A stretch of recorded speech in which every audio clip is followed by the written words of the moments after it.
कि किसी देश या प्रदेश की प्रोस्पेरिटी, सुख समृद्धि, शांति उसकी कानून व्यवस्था से होकर गुजरती है। एनसीआरबी की जो रिपोर्ट है जी 2025 की, उसमें Haryana has recorded A per capita crime rate of 3.8। The state is known for robbery, theft, murder, rape and more. It is one of the 10 most dangerous state of the country. ये चिंता का विषय है मेरा। इसी कड़ी में मैं जो बात कहना चाहता हूँ जी, बेरी हल्के में कानून व्यवस्था का एक बहुत बड़ा जनाजा निकला हुआ है, क्योंकि वहाँ फिरौती और रंगदारी की 7-8 घटनाएं हो चुकी हैं। फिरौती मांगते हैं, नहीं देते तो 3 दिन 4 दिन हफ्ते के बाद गोलियां चलती हैं। बेरी बाजार में 5-6 दुकानों पर गोलियां चली।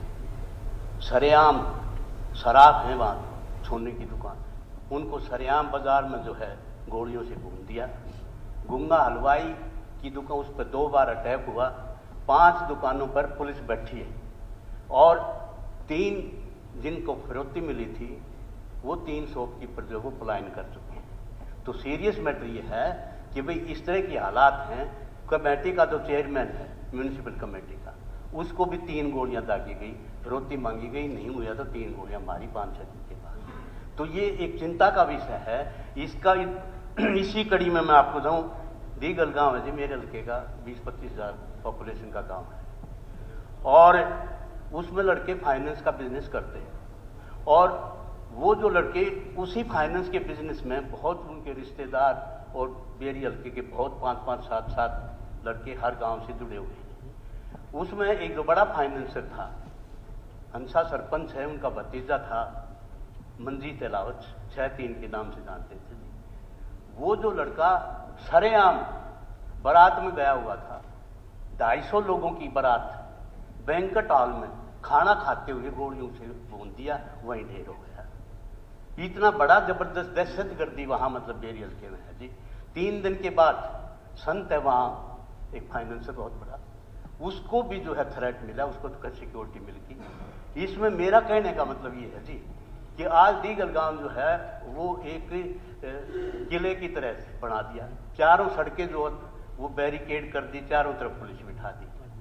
तो ये कोई समाधान नहीं है। समाधान इसका ये है कि दुबई या कनाडा में जब बैठे हुए गैंगस्टर हैं उनको जो है लाया जाए। मुख्यमंत्री जी नहीं है, सुन रहे होंगे दफ्तरों में बैठे, मुख्यमंत्री जी से मेरा निवेदन है इंटरपोल के माध्यम से या एक्सटर्नल जो भी तरीका है उन गैंगस्टर को लाया जाए। अगर गैंगस्टर नहीं आएंगे तो शांति स्थापित नहीं होगी। तो इसमें दूसरा मेरा ये है कि जब तक ये ना हो तो उनको जो 15-20 लड़के हैं जो बड़े फाइनेंसर हैं, उनको सिक्योरिटी या गनमैन जो है प्रोवाइड करे जाए। ये नहीं हो तो वहाँ जो फाइनेंसर्स ने जो आर्म्स लाइसेंस के लिए जो अप्लाई कर रखा है तो उनमें नीति में ढील देकर उनको आर्म्स लाइसेंस दिए जाएं। ये मेरा एक निवेदन है। नहीं तो इलाका जो है ना जी वो एक दूसरी तरीके से दूसरे दौर से गुजर रहा है। ये मेरी आपसे निवेदन है। इसके साथ साथ स्पीकर साहब मेरा निवेदन है कि आप कहते हो सबका साथ सबका विकास।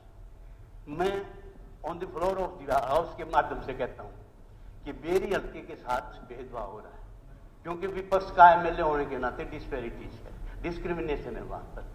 9 साल पहले मुख्यमंत्री जी के मतलब कॉलेज की नींव रख के आए थे जी, वोट क्या है को कॉलेज कुछ नहीं, बेरी में कॉलेज। उसके बाद बहुत 10-15 गांव की पंचायत आई, डीगल में कॉलेज की मांग उठी।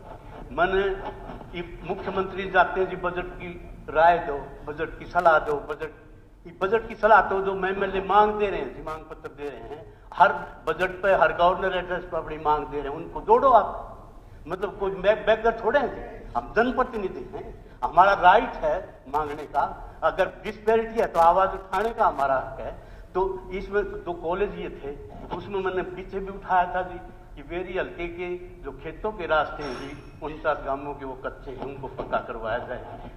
हर गांव में 40 एकड़ से लेके 400 एकड़ तक जो है वो जल भराव की स्थिति, सेम की स्थिति है, उसको ठीक करने की बात कही थी। 52 पंचायतों के सरपंचों के एस्टीमेट आए हुए हैं अपने, 1-1.5 साल से वो पड़े। उसकी कोई सैंक्शन नहीं, कोई ग्रांट। तो मेरा निवेदन है कि वो जो सरपंचों के एस्टीमेट हैं उनकी ग्रांट जो है, और इसके साथ ही अस्पतालों में डॉक्टर नहीं, स्कूलों में मास्टर नहीं, नदियों में पानी नहीं। तो एक मिनट जरूरी है, मेरे विभाग से संबंधित हो रहा है डॉक्टर साहब ने। डॉक्टर साहब हमारे बड़े भाई हैं। पंचायत विभाग ने और माननीय मुख्यमंत्री ने 25 किलोमीटर हर एमएलए को दिया, उसके बावजूद मैं पहले बता दूं 3 सड़क बहन जी, ठीक है, आप 3 और 4 क्रम के 2 रास्ते हैं खेत खलिहान के। पंचायत विभाग डॉक्टर साहब आपके जितने रास्ते हैं हम उनको पूरा कराएं। ठीक। श्रीमती कृष्णा गहलोत।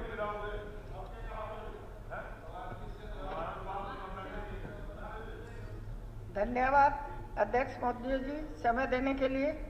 आपके माध्यम से मुझे सरकार से कुछ मांगे रखने का मौका दिया आपने।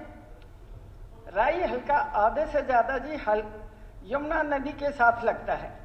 बरसात में उसमें बाढ़ आ जाती है और उसको रोकने के लिए राई हल्के के लगभग कई गांवों में कच्चा बांध बना हुआ है, जो मीमारपुर से शुरू होकर दिल्ली की सीमा के साथ लगते गांव दहीसरा तक बना हुआ है। हल्के में कम से कम 18 गांव के खेतों के साथ गुजरता है। बरसात के मौसम में बाढ़ आने के कारण यमुना में उफान